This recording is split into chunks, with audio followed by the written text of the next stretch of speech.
انبیاء علیہم السلام کی زندگیوں کا آپ مطالعہ فرمائیں. ہر نبی جو ہے کسی نہ کسی کوشش کے اندر لگا رہتے.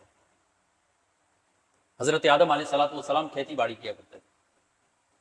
روح المعانی کے اندر مذکور ہے جب حضرت آدم علیہ السلام کو زمین پر اتارا گیا تو اللہ رب العالمین نے حضرت آدم علیہ السلام سے فرمایا، اے آدم، آپ نے اپنے پیشانی کے پسینے سے رزق تلاش کرنا ہے. حضرت آدم علیہ السلام نے کھیتی باڑی شروع کی، بیج بویا، اسے پھر نکالا، اسے پیسا، اسے گوندا، پھر اس سے روٹی بنائی.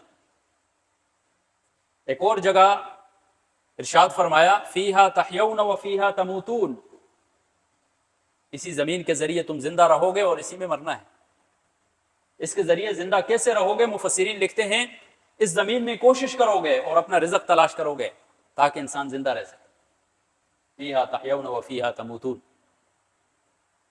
رزق حلال میرے بھائی. حضرت نوح علیہ السلام کو دیکھیں، لکڑی کا کام کیا کرتے تھے، کشتی بنا لی، مختلف اس طرح کی ہنر والی جو چیزیں. وَاصْنَعِ الْفُلْكَ بِأَعْيُنِنَا، قرآن مجید میں مخاطب کیا گیا انہیں کہ ہمارے سامنے کشتی بناؤ. حضرت ادریس علیہ السلام کو آپ دیکھیں، قرآن مجید کے اندر تو ذکر نہیں ہے. امام قرطبی رحم اللہ لکھتے ہیں وَهُوَ أَوَّلُ مَنْ خَطَّ بِالْقَلَمِ، حضرت ادریس علیہ السلام وہ نبی ہیں جنہوں نے سب سے پہلے خط نویسی کی، قلم کے ذریعے سب سے پہلے لکھنا انہوں نے ایجاد کیا. وَخَاطَ الثِّيَابِ، اور سب سے پہلے کپڑے انہوں نے سیے. ان سے پہلے جتنے لوگ ہوتے تھے وہ جانوروں کی کھال کے ذریعے یا درختوں کے پتوں کے ذریعے اپنے آپ کو ڈھانپتے تھے. لیکن یہ جو کپڑے سلائی کرنے والی مہارت ہے، یہ ایک ہنر ہے، یہ حضرت ادریس علیہ السلام کیا. حضرت موسیٰ علیہ السلام کے بارے میں آپ دیکھیں، سورۃ القصص کے اندر ان کا واقعہ مذکور ہے. جب مدین کی طرف جاتے ہیں تو ایک شخص کی بکریوں کو پانی پلاتے ہیں. بعض روایات میں آتا ہے، مفسرین لکھتے ہیں حضرت شعیب علیہ السلام کی بکریاں تھیں، اور حضرت شعیب علیہ السلام نے پھر انہیں اپنے ہاں مزدور رکھ لیا تھا بکریاں چرانے کے لیے 10 سال تک. نبی ہیں میرے بھائی، جلیل القدر نبی ہیں، اولو العزم پیغمبر ہیں، اس کے باوجود مزدوری کر رہے ہیں، اپنی محنت کر رہے ہیں. محنت کے اندر کوئی شرم و حیا نہیں ہے میرے بھائی.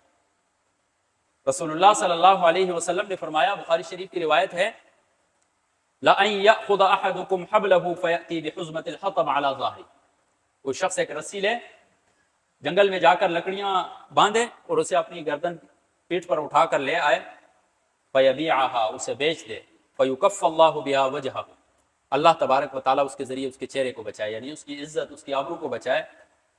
خَيْرٌ لَهُ مِنْ أَنْ يَسْأَلَ النَّاسِ، یہ اس شخص کے لیے بہتر ہے کہ وہ لوگوں سے سوال کرتا تھا. یہ حدیث واضح طور پر ہمیں بتا رہی ہے، ایک تو بیک کی ممانعت، اس کی مذمت بیان کر رہی ہے، دوسری طرف حلال کمائی، اپنی کوشش جو ہے اس کی تعریف بیان کر رہی ہے کہ ہمیں اپنی زندگی میں کوشش کرنی چاہیے، تب جا کر رب العالمین کی طرف سے ہمارے اوپر رزق کی فراوانی ہوگی. رسول اللہ صلی اللہ علیہ وسلم کی خدمت میں ایک شخص حاضر ہوا اور سوال کرنے لگا، تو رسول اللہ صلی اللہ علیہ وسلم نے اس سے پوچھا کہ آپ کے پاس کیا ہے؟ اسے کہا میرے پاس ایک چادر ہے، بعض روایات میں آتا ہے ایک کمبل ہے اور ایک پیالہ ہے. رسول اللہ صلی اللہ علیہ وسلم نے اسے کہا کہ یہ لے آؤ. جب لایا، بولی لگائی، اس کو بیچا، اس کے ذریعے ایک کلہاڑی خریدی اور کہا کہ ابھی 15 دن تک آپ کو میں نہ دیکھوں، جنگل جانا ہے، لکڑیاں کاٹنی ہے، لا کر واپس بیچنی ہے. آپ اس طرح مال کمانا ہے، آپ اس طرح رزق کو تلاش کرنا ہے. تو رسول اللہ صلی اللہ علیہ وسلم کی زندگی کا آپ مطالعہ فرمائیں. رسول اللہ صلی اللہ علیہ وسلم کی خود زندگی اپنی جو ہے وہ اس طرح کی محنتوں سے بری ہوئی ہے. خود حضرت خدیجۃ الکبریٰ رضی اللہ تعالی عنہا کا مال لے کر تجارت کے لیے گئے، تجارت کی ہے. اور ایک حدیث کے اندر فرماتے ہیں، رسول اللہ صلی اللہ علیہ وسلم نے فرمایا، بخاری شریف کی روایت ہے، ما بعث اللہ نبیا الا رعى الغنم، اللہ رب العزت نے کوئی ایسا نبی مبعوث نہیں فرمایا ہے جس نے بکریاں نہ چرائی. ہر نبی نے بکریاں چرائی. فقال اصحابہ وانت، صحابہ نے فرمایا یا رسول اللہ آپ نے بھی بکریاں چرائی ہیں؟ تو رسول اللہ صلی اللہ علیہ وسلم نے فرمایا کنت ارعاها علی قراریط لأہل مکہ، میں چند ٹکوں کے بدلے میں مکہ والوں کی بکریاں چرایا کرتا تھا. اپنی کوشش میرے بھائیوں، اپنی ہاتھ کی محنت کے ذریعے کمایا رسول اللہ صلی اللہ علیہ وسلم نے. حضرت داؤد علیہ السلام کو آپ دیکھیں، زرہ بناتے تھے، اس کے ذریعے اپنے گھر کا خرچہ چلاتے. اور حضرت داؤد علیہ السلام صرف نبی نہیں تھے، وقت کے بادشاہ بھی تھے. وہ اگر وہ چاہتے تو بیت المال سے بھی ان کا خرچہ ادا ہو سکتا تھا، لیکن اپنی ہاتھ کی محنت ہے.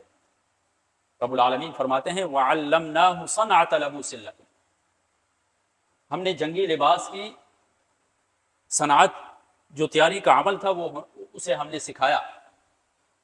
اب دیکھیں زرہ بنانا ایک ہنر ہے، سکھا رہا کون ہے؟ رب العالمین کی ذات سکھا رہی ہے، اور ایک نبی سیکھ رہا ہے. اس سے ہمیں یہ سبق ملتا ہے کہ زندگی میں ہم کتنے بڑے سے بڑے مقام پر ہوں، اپنی محنت ہم نے ضرور کرنی چاہیے، کوئی نہ کوئی ہنر سیکھنا چاہیے. ویسے ہنر کے بغیر نہیں رہنا چاہیے. خاص کر اس میں سبق ہے علماء اکرام کے لیے کہ علم حاصل کرتے ہیں تو علم کے ساتھ ساتھ کوئی نہ کوئی ہنر سیکھے. نبی ہیں دیکھیں، رب العالمین کی توحید کی دعوت دے رہے ہیں، شریعت کا علم ہے ان کے پاس، بادشاہت ہے ان کے پاس، لیکن اس کے باوجود اپنی ہنر سیکھا اور اس ہنر کے ذریعے وہ اپنے گھر کا خرچہ چلا. یہ ہم سب کے لیے اس میں ایک موٹیویشن ہے، اپنے ہاتھ کی کمائی سمجھ.